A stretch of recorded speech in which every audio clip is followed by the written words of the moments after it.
Hello and welcome everyone. Today we are going to discuss the big question, what after 10th and 12th? 10वीं और 12वीं के बाद क्या करें, ये एक बड़ा सवाल है। आज हम इस पे बात करना चाहते हैं। इनमें भी 10वीं ज़्यादा इम्पोर्टेंट होती है, क्योंकि 10वीं के बाद जो विषय चुने जाते हैं वो तय करते हैं कि आप आगे क्या करेंगे। Which stream to choose after 10th, पहला और बेसिक क्वेश्चन है, 10वीं के बाद कौन सी स्ट्रीम चुनी जाए। जो हमारे यहाँ लोकप्रिय स्ट्रीम है वे हैं आर्ट्स, जिसमें आप history, political science, economics, geography और लैंग्वेजेस का अध्ययन कर सकते हैं और फिर इस दिशा में आगे बढ़ सकते हैं। Commerce, business study, economics, book keeping, IT, computer science stream विद्यार्थियों और उनके पालकों में सबसे ज़्यादा लोकप्रिय और सबसे ज़्यादा कैरियर ओरिएंटेड माने जाने वाली स्ट्रीम है। PCM मैथमेटिक्स वाला जो हिस्सा होता है, फिजिक्स, केमिस्ट्री, मैथ्स, कुछ लोग इसे चुनते हैं इंजीनियरिंग वाली दिशा में जाने के लिए। PCB physics, chemistry, biology, medical क्षेत्र में अपना कैरियर बनाने के लिए। कुछ लोग दोनों हाथों में लड्डू रखना चाहते हैं, वो PCMB सेलेक्ट करते हैं, physics, chemistry, maths, biology additional के रूप में लेके, ताकि कहीं चले जाए। एग्रीकल्चर, यदि आपके पास कृषि का बैकग्राउंड है तो क्रॉप प्रोडक्शन, फसल उत्पादन, एनिमल हस्बेंड्री, पशुपालन and elements of science, PCM physics, chemistry, maths. इनमें से चुनने से पहले मैक्सिमम स्कूल्स में कट ऑफ होता है, जहां वो ये तय कर देते हैं कि इस परसेंटेज के नीचे हम ये स्ट्रीम अलाउ नहीं करेंगे। इस बैरियर को पार करने के लिए आपका 10th में परसेंटेज अच्छा होना चाहिए, ताकि आप सिलेक्शन की स्थिति में रहें जो आप चाहते हैं वो। स्ट्रीम चुनने में जो सबसे इम्पोर्टेंट बात है वो ये कि ना तो मित्रों के प्रभाव में चुनना है, ना माता पिता के प्रभाव में, भाई बहनों के प्रभाव में।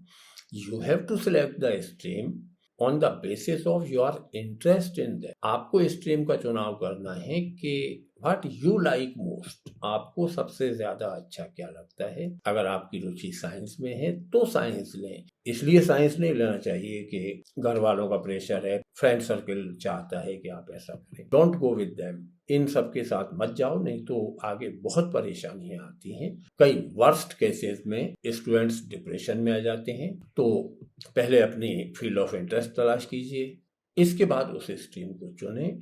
और एक बात ध्यान रखें, स्ट्रीम कोई सी भी हो, अगर आप मेहनत करते हैं तो हर स्ट्रीम में भरपूर अवसर हैं। यदि आप मेहनत नहीं करते, यदि आप अच्छा परसेंटेज स्कोर नहीं कर पाते, तो फिर कोई भी स्ट्रीम हो, इट इज ऑलमोस्ट यूजलेस। अब यदि आपने आर्ट्स चुना और 12वीं तक आ गए, तो 11वीं 12वीं तो बहुत आसानी से गुजर जाती है। समस्या पैदा होती है आफ्टर 12। सबसे लोकप्रिय कोर्स है BA, बैचलर ऑफ आर्ट्स होता है। आप 3 मेजर सब्जेक्ट लेके ग्रेजुएशन कर सकते हैं, फिर उनमें से कोई एक सब्जेक्ट चुन के पोस्ट ग्रेजुएशन कर सकते हैं। यदि साथ में D.Ed B.Ed कर लेते हैं तो टीचिंग वाला प्रोफेशन सुरक्षित हो जाता है। यदि UPSC या MPPSC की तैयारी करते हैं तो प्रशासनिक सेवाओं में जाने का अवसर मिलता है। बैंक की तैयारी की जा सकती है, और भी ढेरों गवर्नमेंट जॉब्स हैं जहां जा सकते हैं। तो सबसे इजी और सबसे सहज उपलब्ध जो ऑप्शन होता है वो होता है BA LLB, 5 साल का कोर्स होता है, bachelor of arts and bachelor of legislative law. इसे करने के बाद यदि आप LLM करते हैं तो न्यायिक सेवा में आप करियर बना सकते हैं। अधिवक्ता के रूप में भी अच्छा कैरियर होता है, और जज के रूप में। BCA, bachelor of computer applications, वर्तमान युग में बहुत अच्छा है। आर्ट्स वाले BCA कर सकते हैं। बैचलर ऑफ कंप्यूटर एप्लीकेशंस के बाद BCA करने के बाद कंप्यूटर की जो बड़ी दुनिया है, आजकल जो सबसे ज्यादा संभावना वाला क्षेत्र है, वहां आप कैरियर बना सकते। BHM बहुत काम की डिग्री है, बैचलर ऑफ होटल मैनेजमेंट होता है। यदि आपकी रुचि 5 स्टार होटल्स, उनकी कैटरिंग, उनके मैनेजमेंट में है, तो प्रवेश परीक्षाएं होती हैं इन सब के लिए। कुछ बड़े संस्थानों की प्रवेश परीक्षा से संबंधित जानकारी की लिंक इस वीडियो के डिस्क्रिप्शन में है, you may check it there. BJMC, bachelor of journalism and mass communication, ये भी बहुत संभावनाओं वाला क्षेत्र है। यदि आपकी रुचि पत्रकारिता में है, यदि आपकी रुचि एंकर बनने में है, कार्यक्रम संचालन करने वाले संचालक बनने में हैं, तो bachelor of journalism and mass communication एक बहुत अच्छा कोर्स है। BFA bachelor of fine arts, यदि आपकी रुचि पेंटिंग में, क्राफ्ट में, इन सब चीज़ों में है, क्रिएटिविटी आपके भीतर है, तो बैचलर ऑफ फाइन आर्ट्स करना बहुत अच्छा है। बहुत अच्छे करियर के अवसर इसमें उपलब्ध होते हैं। मल्टीमीडिया एंड एनिमेशन एक बहुत व्यापक संभावनाओं वाला क्षेत्र है, जिसके सहारे ये कार्टून फिल्म वगैरह जो आती हैं, बहुत ही विस्तृत क्षेत्र है।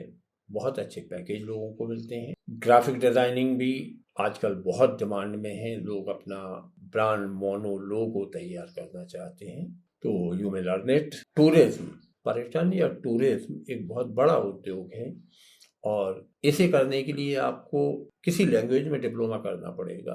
2 लैंग्वेज चुन लें, कोई भी एक विदेशी भाषा सीख ली जाए, फिर वहाँ से आने वाले पर्यटकों के साथ गाइड के रूप में, उन्हें सुविधा उपलब्ध कराने वाले के रूप में आप बेहतर जॉब पा सकते हैं। बट कॉमर्स स्टूडेंट्स में डू आफ्टर 12th, कॉमर्स वाले लोग क्या करें? तो जो सबसे लोकप्रिय कोर्स है वो BCom होता है, जहाँ बैचलर ऑफ कॉमर्स की डिग्री आप हासिल कर सकते हैं। इसके बाद MCom करके एजुकेशन के क्षेत्र में या प्रतियोगी परीक्षाओं में आप हिस्सा ले सकते। CA चार्टर्ड अकाउंटेंट होता है, CS कंपनी सेक्रेटरी, और CMA cost and management accountant. Commerce के विद्यार्थियों के लिए ये 3 कोर्स बहुत उपयोगी हैं और बहुत डिमांड वाले हैं। चार्टर्ड अकाउंटेंट में यदि रुचि है आपकी, तो इस क्षेत्र में जाएं। कंपनी सेक्रेटरी बहुत अच्छी पोस्ट होती है, and CMA cost and management accountant, ये कोर्स किया जा सकता है। BBA bachelor of business administration, इसका क्षेत्र बेहद व्यापक है। MBA भी कर सकते हैं, मास्टर ऑफ बिजनेस एडमिनिस्ट्रेशन। इसके बाद मैनेजर के रूप में या व्यवस्थापक के रूप में आप किसी भी कंपनी में आपको अच्छा पैकेज मिल सकता है। BCom LLB न्यायिक सेवा के क्षेत्र में जाने के लिए bachelor of commerce and bachelor of legislative law, इसे किया जा सकता है। इसके बाद LLM करके आप वकालत शुरू कर सकते हैं, या LLM करके न्यायिक सेवाओं में जा सकते हैं। BCom एक्चुअरियल साइंस, ये जो एक्चुअरी होती है, इसमें आने वाली घटनाओं के बारे में पता लगाया जाता है। मैथमेटिक्स बेस्ड कोर्स है। यदि आपका मैथमेटिक्स अच्छा है, स्टैटिस्टिक्स अच्छी है, तो सबसे ज्यादा अच्छे पैकेज वाला कोर्स इससे मिल सकता है।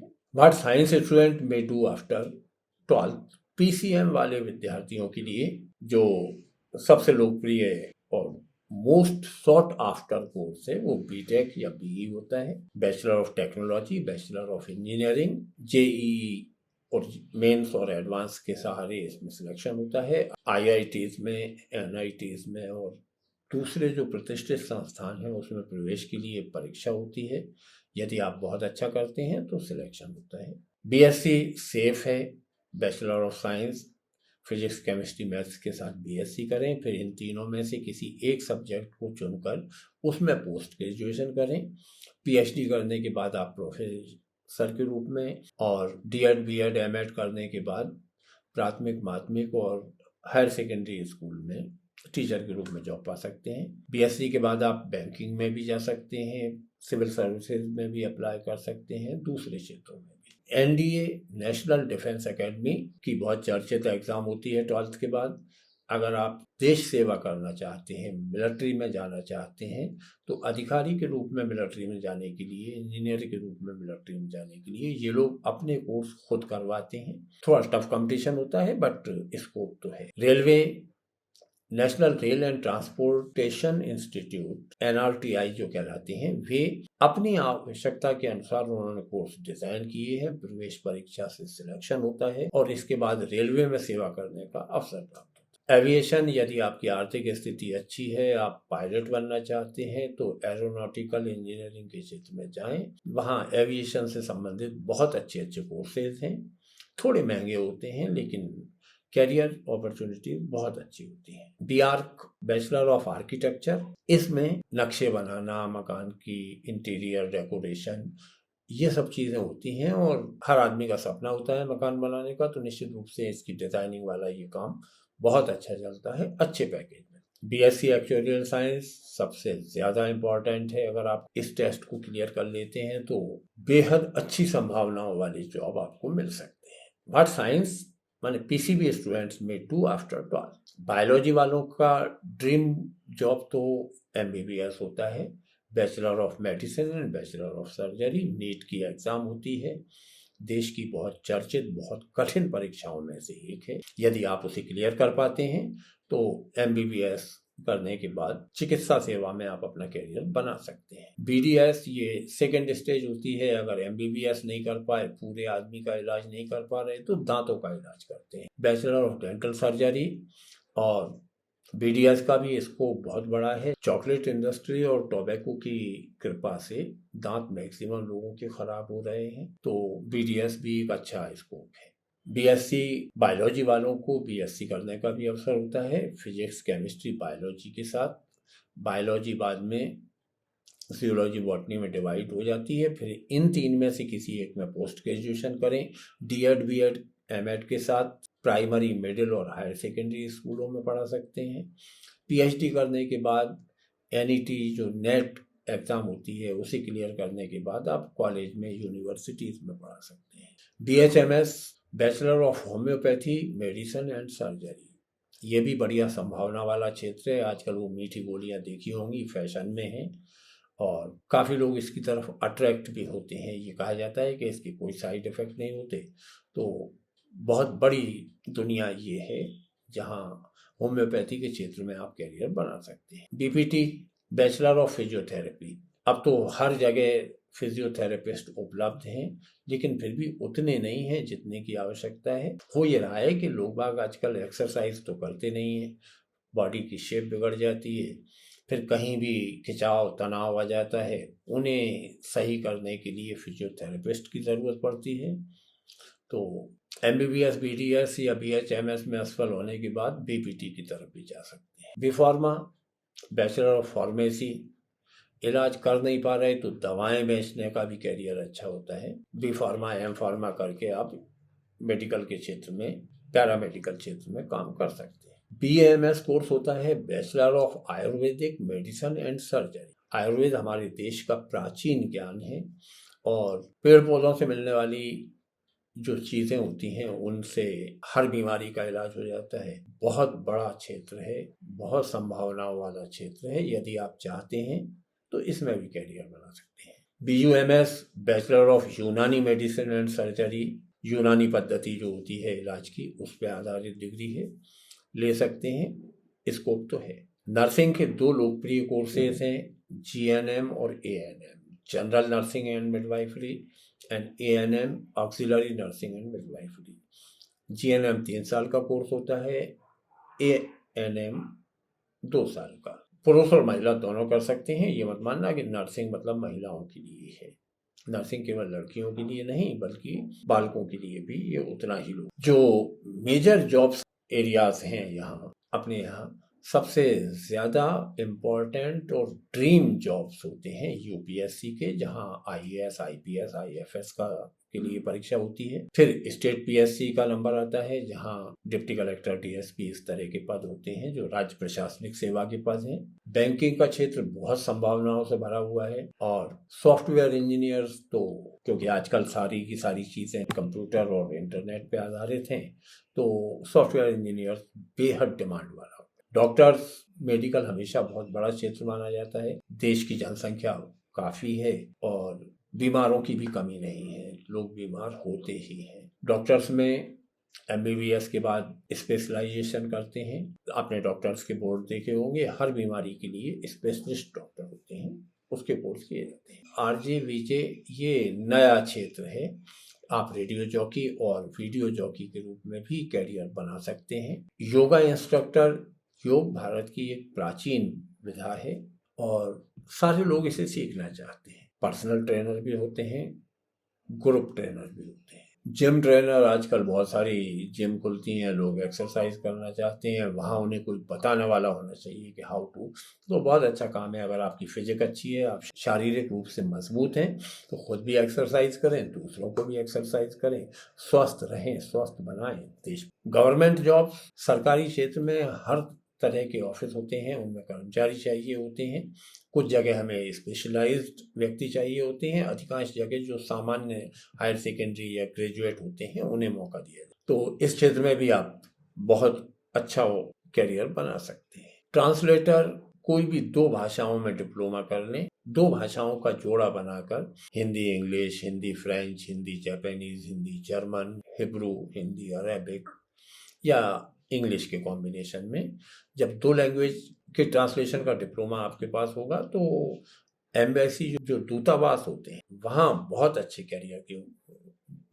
कैरियर होता है, प्रतिष्ठापूर्ण का पद होता है और जिस देश की भाषा आपको आती है उस देश में जाने का मौका भी होगा। टीचर सबसे ज़्यादा डिमांड वाला क्षेत्र है, सबसे ज़्यादा चुनौतीपूर्ण क्षेत्र है। हायर सेकेंडरी के बाद डीएड करके आप प्राथमिक शिक्षक बन सकते हैं और कक्षा 1 से 5 तक के विद्यार्थियों को पढ़ा सकते हैं। यदि आपने ग्रेजुएशन कर लिया है तो फिर बीएड का कोर्स करने के बाद आप माध्यमिक विद्यालयों में 6 से 8 वाले विद्यार्थियों को पढ़ा सकते हैं। यदि आप पोस्ट ग्रेजुएशन कर लेते हैं, किसी सब्जेक्ट में पीजी कर लेते हैं तो फिर आप 9वीं से 12वीं तक के विद्यार्थियों को पढ़ा सकते हैं। एमएड करने के बाद आप डाइट्स या पीजीबीटीज में जा सकते हैं जहां आप एजुकेशन के क्षेत्र में काम कर सकें। यदि आप महाविद्यालयीन कॉलेजिएट एजुकेशन में करियर बनाना चाहते हैं तो पोस्ट ग्रेजुएशन प्लस पीएचडी के बाद नेट की परीक्षा देकर नेट क्वालिफाई करके आप महाविद्यालय में यूनिवर्सिटीज में पढ़ा सकते। अगले 5-7 साल में जो कैरियर डिमांड में रहने वाले हैं, जहां बहुत बूम आने की संभावना है, वो है पहला आर्टिफिशियल इंटेलिजेंस। इसके लिए डिग्री कंप्यूटर साइंस या डाटा साइंस में आपके पास डिग्री होना चाहिए। ये कहा जा रहा है कि artificial intelligence AI will change the game. ये पूरी दुनिया का सेटअप बदलने जा रही है। तो जब ये बड़ा परिवर्तन आ रहा है तो इससे अभी से जुड़ना फायदेमंद रहेगा। कंप्यूटर साइंस में सीएस में अगर आपके पास डिग्री है, आईटी इंफॉर्मेशन टेक्नोलॉजी में अगर आपके पास डिग्री है तो ये क्षेत्र बहुत संभाव। डाटा साइंटिस्ट, इनकी डिमांड बहुत जोर से बूम हो रही है और अधिकांश कंपनीज इन्हें रिक्रूट करेंगी, इन्हें प्रमोशन देंगी। तो डाटा साइंटिस्ट के रूप में भी आप अपना कैरियर चुन सकते हैं। बिजनेस एनालिस्ट, हर कंपनी जितनी भी कंपनीज रन कर रही हैं वे जानना चाहती हैं कि वे कैसे परफॉर्म कर रही हैं, उनके खर्चे क्या हैं, उनकी इनकम कहाँ से हो रही है, उन्हें एक्सपेंड कैसे किया जा सकता है। ये काम बिजनेस एनालिस्ट का होता है। कॉमर्स और साइंस वाले लोग यहाँ चल सकते हैं। सॉफ्टवेयर डेवलपर, आने वाला समय निश्चित रूप से सॉफ्टवेयर स्किल सीखने का है। तो अगर आप सॉफ्टवेयर डेवलपर बनते हैं, कंप्यूटर में के क्षेत्र में काम करना चाहते हैं, आपका मैथमेटिकल और स्टैटिस्टिकल बैकग्राउंड सॉलिड है, अच्छा है, तो ये क्षेत्र बहुत अच्छा है। इन्वेस्टमेंट बैंकिंग, लोगों के पास पैसा बहुत है, इन्वेस्ट करना चाहते हैं, शेयर मार्केट और दूसरे तरह की जो इन्वेस्टमेंट की क्षेत्र हैं वहाँ लोगों को मार्गदर्शन देने वाले कैरियर भी उपलब्ध हैं। मशीन लर्निंग, कंप्यूटर की अपनी एक भाषा होती है, कोडिंग, जावा और जितने तरह के प्रोग्राम को उसमें कंप्यूटर्स में उपलब्ध हैं उन्हें सीख। डिजिटल मार्केट मैनेजर, आजकल मार्केट भी डिजिटलाइज्ड हो गई है, हर चीज़ नेट पे उपलब्ध है। अमेजन, फ्लिपकार्ट, ढेर सारे प्लेटफॉर्म हैं। रोबोटिक्स भी एक बहुत अच्छा क्षेत्र है जहां कंप्यूटर साइंस के विद्यार्थियों को, कंप्यूटर आईटी के विद्यार्थियों को कैरियर के चांसेस हैं। तो ये क्षेत्र थे। एग्रीकल्चर अगर आपने चुना है तो फिर बीएससी एजी, एमएससी एजी के बाद टीचर की संभावना होती है, कृषि वैज्ञानिक बनने की संभावना होती है और एग्रीकल्चरल काउंसलर भी आप बन के कैरियर बना सकते हैं। एक बहुत महत्वपूर्ण संभावना वाला क्षेत्र डेयरी फार्मिंग का है। आप डेयरी डेवलपमेंट ऑफिसर भी बन सकते हैं। जो डेयरी संचालक हैं उन्हें स्किल्स सिखा भी सकते। ये बातें थी जो 10वीं और 12वीं के बाद की जा सकती हैं। अब आपकी परीक्षाएं हो गई हैं, खुद को अकेले में बैठ कर चिंतन करो। अब every child is unique says our national education policy. हर बच्चा यूनिक होता है। इसका मतलब ये भी है कि हर बच्चा हर काम के लिए बना नहीं होता। अपनी सीमाएं तलाश करें, अपनी क्षमताएं तलाश करें और फिर देखें कि आप किस फील्ड में, किस क्षेत्र में अपना कैरियर बना सकते। तो उम्मीद है ये जानकारी अच्छी लगी होगी। Please like, share and subscribe my channel. Thanks for watching.